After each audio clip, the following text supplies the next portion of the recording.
میں نے پچھلے دن آپ کے کلپ دیکھا تھا، ذاکر نائک صاحب کے بارے میں آپ سے سوال کیا گیا کہ پہلے آپ ان کے خلاف تھے، پھر آپ نے کہا ہمیں کوئی اعتراض نہیں ہے. وہ میں چاہوں گا ذرا دوبارہ یہ کیوں ایسے ہوا کہ پہلے آپ کہتے ہیں وہ ٹھیک نہیں ہے، اب آپ کہتے ہیں وہ ٹھیک ہے؟ نہیں، میرا موقف پہلے دن سے ایک ہے. عوام نے جو مجھ سے بات پوچھی ہے میں وہ سمجھا دیتا ہوں. ڈاکٹر ذاکر نائک صاحب جو ہیں وہ ڈاکٹر بیسک تو MBBS ہیں، یہ ان کے انٹروڈکشن میں بھی لکھا ہوا ہے. اس کے بعد انہوں نے مختلف مذاہب عالم پر ریسرچ کی ہے، معلومات لی ہیں، پڑھائی کی ہے، اور ایک بہتر طور پہ وہ ایک اسکالر بن کے ابھرے ہیں. تو وہ اپنے کام میں جب تک رہے ہم نے کوئی اعتراض نہیں کیا. ڈاکٹر ذاکر نائک صاحب کے پرانے جو لیکچرز تھے ان میں 2-4 باتیں ایسی تھیں جس کے اوپر ہمیں ایک دکھ بھی ہوا اور ہم نے اس کا آن ایئر اظہار بھی کیا.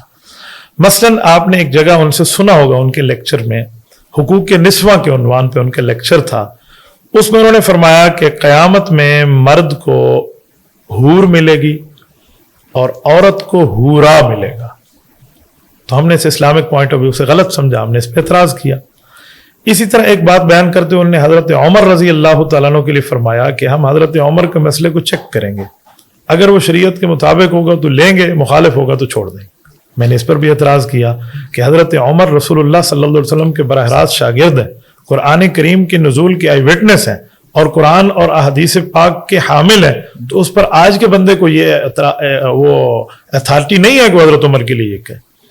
اس کے بعد ہماری معلومات میں آیا کہ ڈاکٹر ذاکر نائک صاحب کے ساتھ غالباً ملیشیا میں شیخ الاسلام مولانا مفتی محمد تقی عثمانی دامت برکاتہم کی ملاقات ہوئی. جی بالکل. وہ ان سے پہلے بھی متاثر تھے کہ ماشاءاللہ حضرت کا ایک کردار ہے.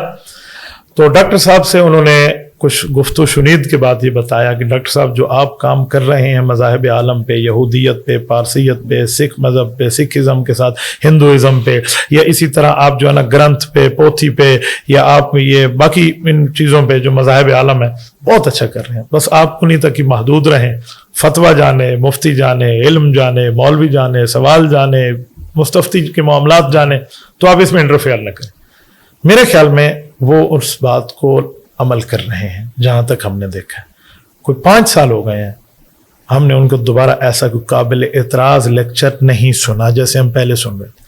پہلے سن رہے تھے تو ہم بات بھی کرتے تھے، یعنی کرونا سے پہلے کے اوپر جتنے میرے لیکچرز ہیں آج کل لوگ وہ شیئر بھی کرتے ہیں، تو وہ اس وقت کی بات ہے. اب جب ڈاکٹر صاحب خاموش ہو گئے ہم بھی خاموش ہو گئے. باقی اگر انہوں نے کچھ باتیں ایسی کر دی ہیں تو اللہ جانے، وہ جانے، ہو سکتا ہے انہوں نے اللہ کے یہاں رجوع کر لیا ہو. تو جب وہ بندہ خاموش ہے تو میں خواہ سے اس کے خلاف کیوں بولوں، اس لیے ہم خاموش تھے. معاملہ یہ ہوا کہ ڈاکٹر صاحب پاکستان تشریف لائے اور وہ ہماری اسٹیٹ کی طرف سے ایک گیسٹ کے طور پہ ہمارے پاس آئے. حضرت آپ کا مخالف ضرور ہو لیکن اگر وہ بطور مہمان آئے تو اخلاق نبوی یہ نہیں ہے کہ ہم ان پہ آبجیکشن شروع کر دیں. مہمان کو مہمان کی طرح ویلکم کرنا چاہیے.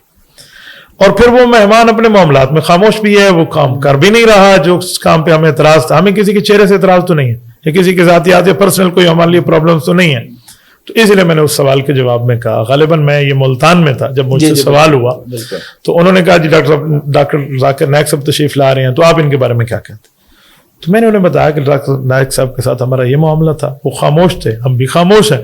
اب شیخ الاسلام دامت برکاتہم نے سمجھا دیا تو ٹھیک ہے، بس بات ختم ہو گئی. میں 2 باتیں یہاں کرتا ہوں. شیخ الاسلام انہیں سمجھا رہے ہیں اور وہ بات سمجھ رہے ہیں. اب کوئی اور ہے شیخ الاسلام کی ٹکر میں آنے والا تو وہ بات کرے. قائد ملت اسلامیہ مولانا فضل الرحمان انہیں ویلکم کر رہے ہیں اور وہ مولانا کے لیے کہتے ہیں کہ میرا جی چاہتا تھا میں پاکستان آؤں اور آپ کی زیارت کروں.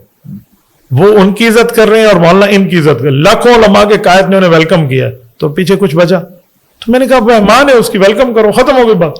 بالفرض والمحال اگر کوئی ایسی بات ہوگی تو دلائل کی حد تک بندہ جواب دے سکتا ہے، دلائل کی حد تک بات چلا سکتا ہے، اور عالم کی شان بھی یہی ہے. تو اس حوالے سے ہم نے اپنے اس موقف میں نرمی رکھی ہے کہ نرمی آئے گی تو ہم نرمی رکھیں گے. باقی یہ نہیں ہے کہ میں پچھلی باتوں سے رجوع کر لوں. پرسوں مجھے ایک آدمی نے کہا آپ پچھلے ویڈیوز ڈیلیٹ کر دیں. میں نے کہا کیوں؟ کہتے ہیں ذاکر نائک صاحب نے تو اب یہ کام چھوڑ دیا. میں نے کہا ان کا وہ لیکچر ہورا والا ڈیلیٹ ہوا ہے؟